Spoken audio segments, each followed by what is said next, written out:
పెళ్లి చేసుకుంటే సంతానం కలుగుతుందో లేదో తెలుసుకుందాం. హిందూ సాంప్రదాయంలో పెళ్లిళ్లకు చాలా ప్రాధాన్యత ఉంటుంది. వేసే ప్రతి అడుగులోనే చాలా జాగ్రత్తగా వ్యవహరిస్తారు. పెళ్ళంటే అటు 7 తరాలు ఇటు 7 తరాలు చూస్తారు. హిందువులు పెళ్లి విషయంలో ఇలా చాలా విషయాలు పరిశీలిస్తారు. అందుకే ఆ నానుడి వచ్చింది. పెళ్ళంటే వరుడు లేదా వధువు కుటుంబాల గురించే కాదు, వాళ్ళ గోత్రాలు, ఇంటి పేర్లు చాలా ముఖ్యమైనవి. అలాగే పెళ్లి కూతురు పెళ్లి కొడుకు జాతకాలు, పేరు బలాలు, రాసులను బట్టి వాళ్ళ వైవాహిక జీవితం ఎలా ఉంటుంది, ఇద్దరు జోడి కుదురుతుందా అని వేద పండితుల్ని అడిగి తెలుసుకున్న తర్వాతే పెళ్లి సంబంధం కుదురుస్తారు. అయితే గోత్రం ఎలా పుట్టింది, ఒకే గోత్రం ఉన్న వాళ్ళు ఎందుకు పెళ్లి చేసుకోరు అనే విషయాల గురించి ఇప్పుడు తెలుసుకుందాం. భగవంతుణ్ణి ప్రత్యక్షంగా దర్శించిన మహర్షులు యజ్ఞయాగాదులు చేసి అందరి మంచి కోరేవాళ్ళు. ప్రస్తుతం ఉన్న మనమంతా అలాంటి గొప్ప మహర్షుల సంతతిగా చెప్తారు. కాబట్టి ఏ ఋషి వంశంలో జన్మించిన వాళ్ళు ఆ ఋషి పేరు వంశంగా వచ్చింది. అలా వచ్చిన పేరునే గోత్రం అంటారు.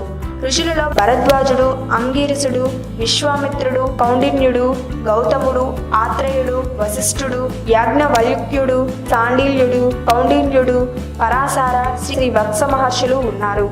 ఎంతో గొప్ప సేవ గుణం, మంచి చేసే తత్వం ఉన్న మహర్షుల సంతానం కావడం వల్ల వాళ్ళ పేర్లను పూజా కార్యక్రమాలలో, సంతోషకరమైన సందర్భాలలో స్మరించుకోవాలనే ఉద్దేశంతో గోత్రాల ఆచారం వచ్చింది. పూజల సమయంలో దేవుణ్ణి ప్రార్థించేటప్పుడు, అర్చన చేయించేటప్పుడు మన గోత్రం చెప్పడం ఆనవాయితీ. ఇది తప్పకుండా పాటించాలి. ఒకే గోత్రం, ఒకే ఇంటి పేర్లు ఉన్న కుటుంబాలతో వివాహ సంబంధం కలుపుకోరు. వేరువేరు గోత్రాలు అయినప్పుడే బంధుత్వాన్ని కలుపుకుని వివాహం చేస్తారు.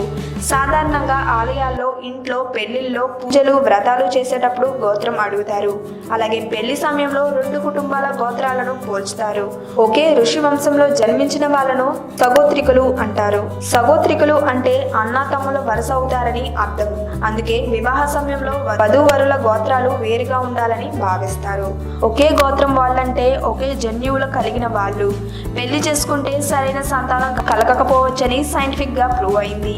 ఒకే గోత్రం ఉన్న వాళ్ళు పెళ్లి చేసుకుంటే సంతానంలో లోపాలు ఉంటాయని మన పూర్వీకులు ఇలాంటి నిబంధన పెట్టారు.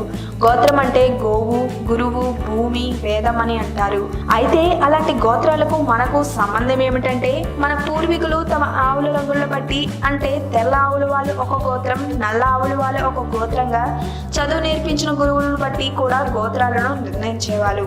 ఈ వీడియో కనుక మీకు నచ్చినట్లయితే లైక్ చేయండి, షేర్ చేయండి. మరిన్ని లేటెస్ట్ అప్డేట్స్ కోసం మా ఛానల్ ని సబ్స్క్రైబ్ చేయండి.